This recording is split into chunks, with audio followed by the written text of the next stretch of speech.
And welcome to another exciting episode of Super Fantastic Exchange. Guys, I can't tell you how excited I am. This guy came referred to me from somebody that I look up to. This is Jon Michaels. He is, Jon Michaels. He's an incredible guy. I've seen some of his stuff, but he came referred to me, and I'm just really excited to share him and have a conversation with him today. So, Jon, I'm going to let you introduce yourself. So tell us who you are and what you do. Absolutely. Well, Gary, thank you for having me on, and appreciate the referral too from that favorite former customer of mine that you're referencing. But my name is Jon Michaels. I live in South Carolina. I am the proud father of 4 little girls that age from 1 to 10, and husband of Jon Michaels, who's a credit union industry expert. And we live here in Sumter, South Carolina, while I work in the multifamily space as a supplier partner with Watchtower Security today. Awesome. So tell us a little bit about Watchtower Security. What do they do for the multifamily industry? Yeah, absolutely. I was lucky enough to be recruited to their team back in 2019. Mason Lips, our chief operating officer today, he was a former sales rep with ForRent.com who I had replaced back in 2010. So it kind of gives you an insight of how long I've been in our space. But what I've loved about working with Watchtower is we're a pretty small company. We specialize only with multifamily communities. So whether you're an affordable property or conventional or student housing, we provide video surveillance services to those customers only. So we're all across the country, including Puerto Rico. And I think the easiest way I like to explain it is one of our customers in Atlanta, he says that, hey, Watchtower takes care of everything cameras so that we can focus on property management. And so that's what I do. That's what I represent today. And really enjoy it, love the culture, and it gives me the opportunity to have time like this to make time with you to have this talk. I love it. I love that tagline. You take care of everything camera so they can focus on multifamily stuff. That's a great tagline. Yeah, I like it. And it's coming directly from the customer, which I love the best, That's the kind of the best referral, is to get one from a customer. I mean, that's fantastic. And then that they can come up with that kind of tagline, man, that's worth its weight in gold. Now, I want to go back to, you are a father of 4 girls. That's unbelievable. I'm a father of 2 girls. I've got 2 boys and 2 girls. So, I understand half of what you're going through. But man, that's fantastic. Did you have a full head of hair before? I did. So I don't know if it's the girls, to your point, or not, but yeah, it just fell off pretty quickly, especially when the third one was on the way and we were pregnant with her. But they're amazing. They're completely gifts to my wife, Jenny, and I. And, I don't take it for granted every day, that whether it's fixing pigtails in the morning to, just reading a book and asking, how their day went at night. It's the best job that I've had in my 41 years of life, is being a father to them, and really just promoting our faith too, which is a big thing for our family. So yeah, they're incredible. I think, I'd love to get some advice from you offline, especially as we feel like that 10-year-old Gary is starting to get in those teenage years. And the sass is coming out a little bit. I feel it. Yeah, we can commiserate after this call. So most certainly.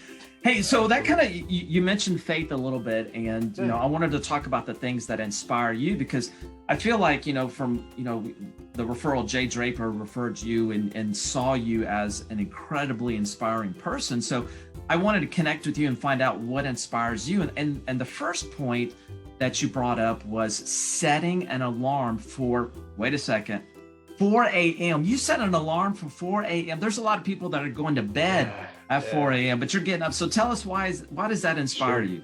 Sure. Well, when I share that with some of my friends too, they ask, well, what time do you go to bed? And that's the trick, by the way, but we can talk about it another time. Go to bed a little earlier, maybe a little after the kids go down, right? But why 4 a.m.? And really, I started this practice about a couple of years ago. And the reason why is I wasn't really finding a lot of time for me during the day, with just the, sharing that we have a bunch of kids that we're responsible for that need to go different places. My wife, like I was sharing earlier, she's an executive in the credit union industry. So just with our scheduling, I really wanted to make time that I could read, the Bible, specifically, as well as just get my body right. And so that's when I kind of take the time to do workouts, whether it's just outside in the backyard, around the neighborhood, inside the home. We're also F3 is a group it's a national group. It's a free workout led by men, any men that can participate, and that's been part of that routine in the early morning hours. So try to make that time, read that word and kind of get the fitness where it needs to be, so that come 6:30 when everyone wakes up and food and making lunches, packing bags, getting everybody to school, that time's solely dedicated on them, and I'm giving them the best version of me, I feel, because I'm making that time in the morning. I love that. And I think that's what a lot of people miss, is that intentional, setting aside time to, for physical, taking care of your physical needs, and then also your spiritual needs. Because I really believe, I got my Bible that I connect with as well. But I think, I believe that the time taking care of your physical needs and also time taking care of your spiritual needs is incredibly important, because as you take care of yourself, as you fill your mind, that's how you're able to offer a better version of yourself for other people. And I love that you do that. You take care of the physical, spiritual, and I imagine you probably read here and there as well. I do. Even though I have no books behind me, other than a couple on the table back there. But absolutely. I think, and I think that's one of the reasons why Jay and I connected a long time ago, when we both lived in Kentucky. I think, he's now in Tennessee, I'm in South Carolina. We made some moves ourselves. But just those conversations we would have, they were fed by what we're, feeding ourselves through what we were reading, and, more importantly too, just the conversations about career paths and what our goals are.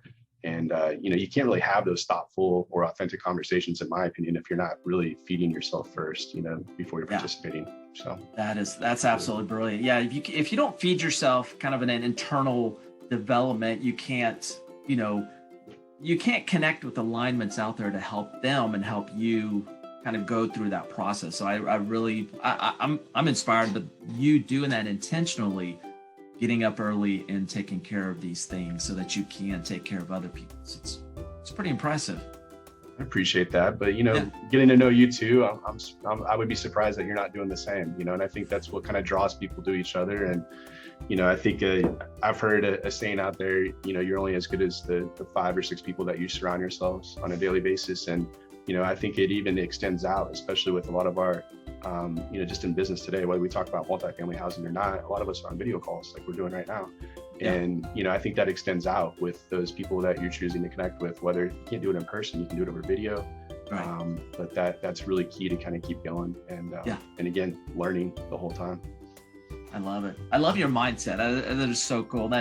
And I can see how that kind of gets you going. So the next thing, I want to kind of connect with you and talk about is, as a service provider in the multifamily industry, imagine you're running 1,000 miles an hour once you kind of 6:30, you're making breakfast, getting the girls ready, and then you're off and running. But you really have, and I kind of see a theme with you, intentionality with your customers. And one of the notes you made of inspiration was your customers' feelings. And you had like this little list of things that you consider regarding your customers' feelings. So touch on that. Tell us what does that mean to you, and why does that inspire you? Yeah, no, I appreciate that. I think, one of the biggest things is I always try to put myself in the customer's position. Like, how would I feel if I have this conversation with the sales rep, and so to kind of back up, starting my career in multifamily with ForRent.com, was incredible culture, great company. They moved our family from Kansas City, where I'm born and raised, go Chiefs, to Louisville, Kentucky, then from Louisville to Dallas, before the acquisition of CoStar, and then into RealPage, and then now with Watchtower. I try to escape our industry a couple of times in between all that, and multifamily just brings you back. But one of the things that I found with just, no matter if I was representing advertising or software solutions or now video surveillance, solutions, is that if I didn't really understand my customer before they're sharing me like the hurdles that they're in front of, I'm not going to understand that. They're not going to share that with me. They're not going to be comfortable with that. And so, some would say I'm a pretty open book. I'm that sales profile that doesn't mind being the center of attention. I'm self-aware. But why I share that is I like to open myself up with my family, showing photos of my kids, asking them about their children, And it's kind of a fine balance, but I think, what I've learned over the last 10 or 11 years is, some of those customers that I sold advertising in Kansas City, I still get calls from today. And it's just checking in with my family. I get to check back with their family. I was a recruiter, it seemed like at points too, where you get your customers from Kentucky, where I'm still in South Carolina. Hey, John, we're looking for a new regional manager. I don't think any of those asks or requests would happen if my customers didn't feel like I authentically cared about them. And again, I think that goes back to, and this is a long answer here, is what I'm hearing myself, but is asking thoughtful questions too. And, one of the, probably the mentors in my career, Dawn Kuhn out of Kansas City with Ferret, that was really her big challenge to me early on in my sales career is, if you're not asking thoughtful and impactful questions and then biting your tongue and listening to your customers, they're not going to probably want to talk to you. And so that was a big piece of advice that I've really tried to apply in every conversation, no matter if I'm representing Watchtower or my family or something outside of work, is just, again, being very thoughtful and intentional with the questions that I'm asking and learning about others. So I think I put in there like the Chick-fil-A experience. Right. I love that. I want to be better than Chick-fil-A though, in all due respect to Chick-fil-A. And again, I think that's because I want to come off as somebody that really truly cares about somebody versus just representing one solution. I want to hear what else is in front of you, and maybe I know somebody that can help you with that, whether it's a personal or professional thing that they're looking for. And that's really what drives me, motivates me as being a self-described people person. Yeah. And I think that's so incredible. Again, I really feel a theme with you is the intentionality.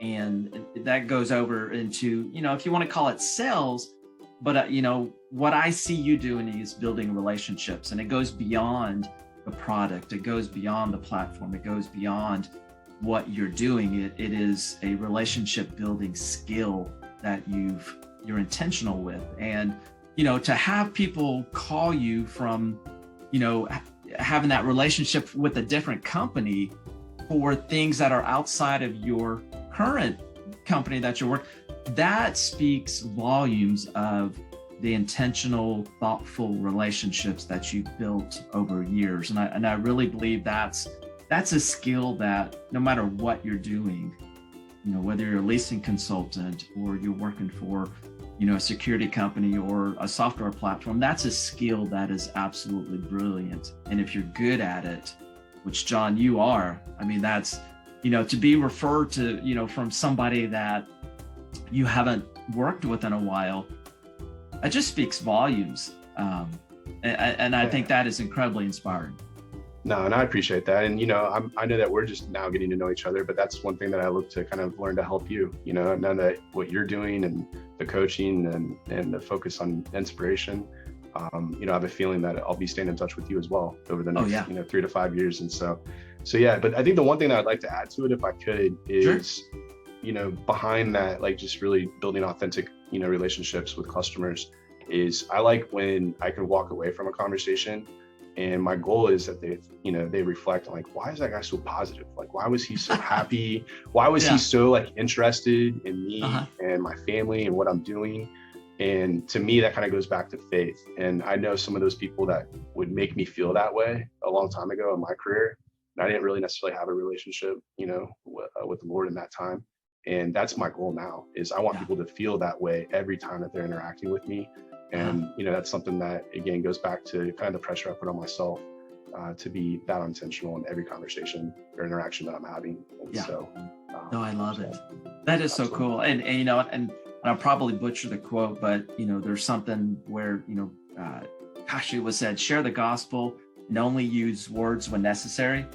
I think that's brilliant. In what you're doing in the relationship, the intentional relationship building and thoughtful questions, I think that's part of, how you're accomplishing that. So it's good stuff, man. Absolutely. Thank you. And so the other thing that, you brought up about an inspirational point is entertaining others. So so I want to hear more about that. And I'm curious, are you kind of like, when you do entertain, are you the life of the party, or are you just kind of get things put together? Yeah. So That's a great question. I'd almost be more curious on how my wife would answer this question versus myself. But because we moved around so much, with For Rent, it's such a great company, moving our family to Louisville and then to Dallas. We're used to like temporary housing, then finding long-term housing, and I'm the neighbor that would go to your door before you could come to me, and I'm grabbing one of the kids with me without anything in their hands because I don't want them thinking I'm selling cookies or something. And I was the guy that would get like their information, contact, start a text thread, Facebook page. And then what we learned, Ari, is we just opened up our home as new residents and say, hey, happy hour, pool, whatever, come on over. They would do it. And so that was kind of the first part of Jen, my wife, and I kind of just really being intentional to serve others through entertaining because we enjoy it. And it was a way that we could really connect with neighbors at first. So we would kind of be that neighbor person, if you will, that would be known for neighborhood parties. We're now in Sumter, South Carolina, which is a small town, beautiful town to raise 4 little girls. And so we have a very similar setup on our street today that we continue to kind of be regular in hosting parties. Halloween is a big party. We shut down our street and neighbors are able to bring friends of theirs. And it just, it's just something that we are really fed by because we love to open up our homes and be inviting and just create kind of that atmosphere that, hey, we're a happy home, we're a happy family, and we'd love to kind of be a part of your life. And that kind of spins off to, hosting New Year's parties, for example. My wife and I that's our wedding anniversary is New Year's Eve. So it's a very easy one for me to remember. Yeah. But even throwing some parties and having friends there, or through church, our small group, we have regular weekly meetings that we offer to host as well. It's something that I think, to answer the original question, I am the one that bounces off the walls and makes sure everybody's having a great time. So some call me the mayor, even though respectfully, I'm not the mayor of this town. I think we have a fantastic mayor here in Sumter with Mayor Merchant. But yeah, so I guess, yes, I would be kind of considered that life of the party, which may surprise you, may not surprise you. But part of that is just making sure everyone's having that kind of great time, right? Yeah. And so that's what I love. We couldn't be that successful, in my opinion, and really just open our homes so regularly, especially, as I mentioned, having 4 beautiful girls at home. It's hard to kind of keep the house the way that you want it and invite everyone over at the same time. But we wouldn't be able to be doing that at all if it wasn't for my wife. She's the brains behind all the operations, as far as the food, the drinks, the inventory, the home decorated the way that she wants it. Like she is the reason, behind those parties being so fun. She's all the logistics. Yes, that's a better way of saying it, I guess. Yeah. So, and I'm just there to kind of make the social part, that everybody feels like they walk away. Again, kind of going back to what I said earlier, like I want them to walk away like, wow, like, the Michaels have a lot on their plate, but they made sure that we had a great time. And, if we're going through a rough patch, we're not that happy right now, like I know that I could reach out to Jon or Jenny and have a conversation. And again, that's kind of a blanket statement, but it's again the intention behind just doing that so often, because we really love doing it. That is so cool. And Jon, your whole approach in this conversation, that I just see this recurring theme is intentionality, because you're intentional, setting that alarm at 4 a.m. to take care of yourself so that you can take care of others. You're intentional with your customers, getting to know them, asking them thoughtful questions, and developing relationships. And you're intentional with, your neighbors, going out there and connecting with them and scheduling parties. And your wife is doing the logistics. And, you're the servant leader, during the party to make sure they're all, enjoying themselves. But it's all intentionality. And I think that is something that a lot of us miss. We just kind of float along in a default approach. But I really am inspired by how you are designing the way you live your life. And it's very intentional that how you do that. And that's incredibly inspiring to get to know you. And I'm really enjoying getting to know you a little bit today on this conversation. And it's very inspiring. And I can see why Jay recommended you to be on the Super Fantastic Exchange. So I've got to thank you so much. And Jon, we're getting close to the end of our time, but I feel like I could talk to you for hours. But I want to give you an opportunity to share any closing thoughts with us.